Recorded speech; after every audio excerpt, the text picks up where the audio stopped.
Jake laid a hand on the old man's arm, quieting. "Just take a sit," Graham said, trying to steer Carter up into a chair. "Let's get that shirt off you and get you cleaned up a little bit." Carter shook his head. "I'm fine, I just got cut up a little, but the blood is mostly Nellie's. It jumped on her, killed her about 2 miles outside town, past the old stone bridge." A moment of serious silence followed the news. The Miss Prentice laid a sympathetic hand on Carter's shoulder. "Damn, that's hard. She was gentle as a lamb, too. Never tried to bite or kick when you brought her in for shoes. Best horse in town. Damn, He trailed off. "Damn, I don't know what to say." He looked around helplessly. Cobb finally managed to free himself from Jake. "There," he repeated, shaking a finger in Carter's direction. "There's folks out there that would kill you for a pair of pennies, let alone a horse and a cart. What are you going to do now, pull it yourself?" There was a moment of uncomfortable quiet. Jake and Cobb glared at each other while the rest seemed at a loss for words, unsure of how to comfort their friend. The innkeeper moved carefully through the silence. Arms full, he stepped nimbly around Shep and began to arrange some items on a nearby table. A bowl of hot water, shears, some clean linen, a few glass bottles, needle and gut. "This never would have happened if he had listened to me in the first place," old Cobb muttered. Jake tried to quiet him, but Cobb brushed the younger man aside. "I'm just telling the truth. It's a damn shame about Nellie, but you better listen now or he'll end up dead. You don't get lucky twice with those sort of men." Carter's mouth made a thin line. He reached up and pulled the edge of the bloody blanket. Whatever was inside flipped over once and snagged on the cloth. Carter tugged harder. There was a clatter like a bag of flat river stones appended on the table. It was a spider, as large as a wagon wheel, black as slate. The Smith's apprentice jumped backward and hit a table, knocking it over and almost falling to the ground himself. Cobb's face went slack. Graham, Shep, and Jake made wordless, startled sounds and moved away, raising their hands to their faces. Carter took a step backwards that was almost like a nervous twitch. Silence filled the room like a cold sweat. The innkeeper frowned. "They can't have made it this far west yet," he said softly. If not for the silence, it was unlikely that anyone would have heard him, but they did. Their eyes pulled away from the thing on the table to stare mutely at the red-haired man. Jake found his voice first. "Do you know what this is?" The innkeeper's eyes were distant. "Scrael," he said distractedly. "I thought the mountains."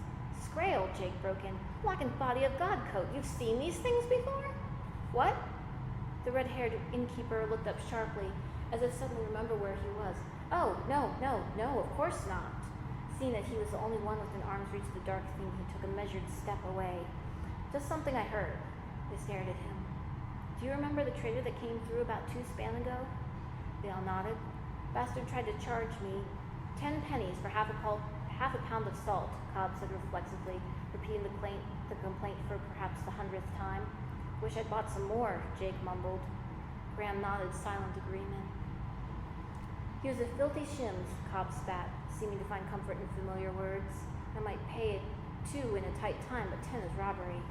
"Not if there are more of those on the road," Shep said darkly. All eyes went back to the thing on the table. "He told me he'd heard of them over near Melcombe," Coates said quickly, watching people's faces as they studied the thing on the table. "I thought he was just trying to drive up prices." "What else did he say?" Carter asked. The innkeeper looked thoughtful for a moment, then shrugged. "I didn't get the whole story. He was only in town for a couple hours." "I don't like spiders," the Smith's apprentice said. He remained on the other side of the table, less than 15 feet away. "Cover it up." "It's not a spider," Jake said. "It's got no eyes." "It's got no mouth either," Carter pointed out. "How does it eat?" "What does it eat?" Sharp said darkly. The innkeeper continued to eye the thing curiously. He leaned closer, stretching out a hand. Everyone edged further away from the table. "Careful," Carter said. Its feet are sharp like knives." "More like razors," Coates said. His long fingers brushed the Scrael's black, featureless body. "It's smooth and hard like pottery." "Don't go messing with it," the Smith's apprentice said. Moving carefully, the innkeeper took one of the long, smooth legs and tried to break it in both hands like a stick. "Not pottery," he amended. He set it up against the edge of the table and leaned his weight against it. It broke with a sharp crack. "More like stone," he looked up at Carter. "How did it get all these cracks?" He pointed to the thin fractures that grazed the smooth black surface of the body. Nellie fell on it, Carter said. It jumped out of the tree and started to climb all over her, cutting her up with its feet. It moved so fast I didn't even know what was going on. Carter finally sank into the chair at Graham's urging. She got tangled up in her harness and fell on it, broke some of its legs. Then it came after me, got on me, crawling all over. He crossed his arms in front of his bloody chest and shuddered. I managed to get it off me and stomped on it as hard as I could. Then it got on me again. He trailed off, his face ashen. The innkeeper nodded to himself as he continued to prod the thing. There's no blood, no organs, it's just gray inside. He poked it with a finger, like a mushroom. Great, Tellu, just leave it alone. The smith's apprentice begged. Sometimes spiders like to twitch after you kill them. Listen to yourselves, Cobb said scathingly. Spiders don't get big as pigs. You know what this means. He looked around, making eye contact with each of them. It's a demon. He looked at the broken thing. Oh, come on now, Jake said, disagreeing mostly out of habit. It's not like, he made an articulate gesture, it just can't. Everyone knew what he was thinking. Certainly there were demons in this world, but they were like Tellu's angels. They were like heroes and kings. They belonged in stories. They belonged out there. Taborlin the Great had called up fire and lightning to destroy demons. Tellu broke them in his hands and sent them howling into the nameless void. Your childhood friend didn't stomp one to death on the road to Baden-Burt. It was ridiculous. Coat ran his hands through his red hair, then broke the silence. There's one way to tell for sure, he said, reaching into his pocket. Iron or fire. He brought out a bulging leather purse.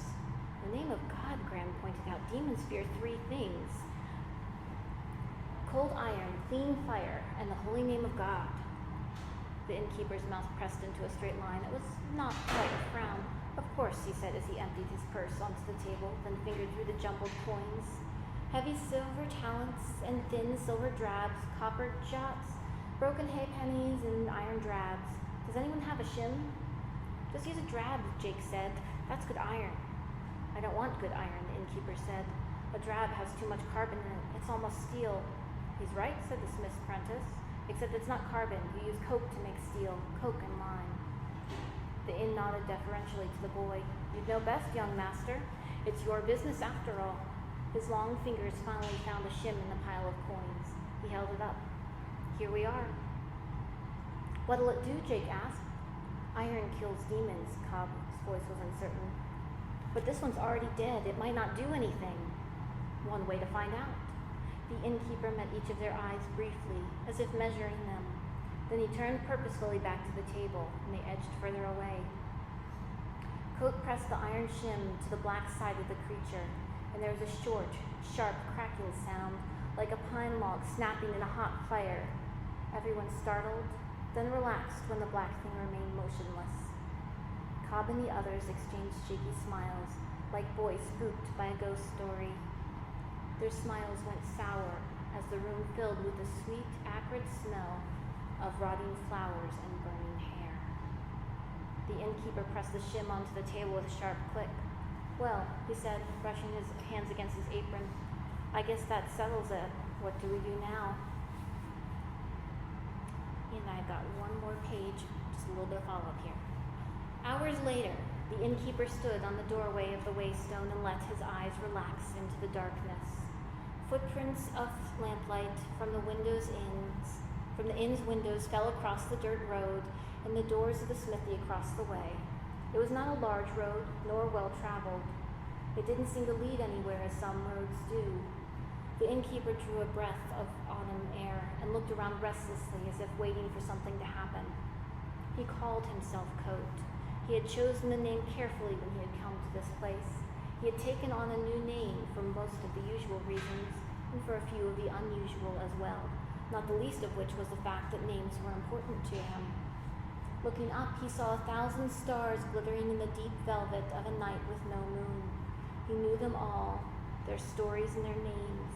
He knew them in a familiar way, the way he knew his own hands. Looking down, Coat sighed without knowing it and went back inside. He locked the door and shuttered the wide windows of the inn, as if to distance himself from the stars and all their varied names.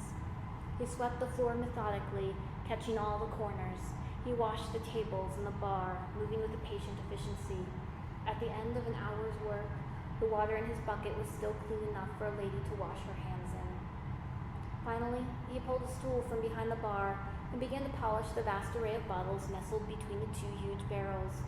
He wasn't nearly as crisp and efficient about this chore as he had been with the others, and it soon became obvious that the polishing was only an excuse to touch and hold.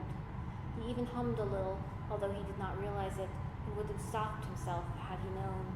As he turned the bottles in his long, graceful hands, the familiar motion eased a few tired lines from his face, making him seem younger, certainly not 30, not even near 30, young for an innkeeper, young for a man with so many tired lines remaining on his face. And he does tell his tale to a visitor that comes to his inn, a long tale of some rowdy schoolboys and some great magics and crazy adventurers, but recommend that one as well. Thank you, guys.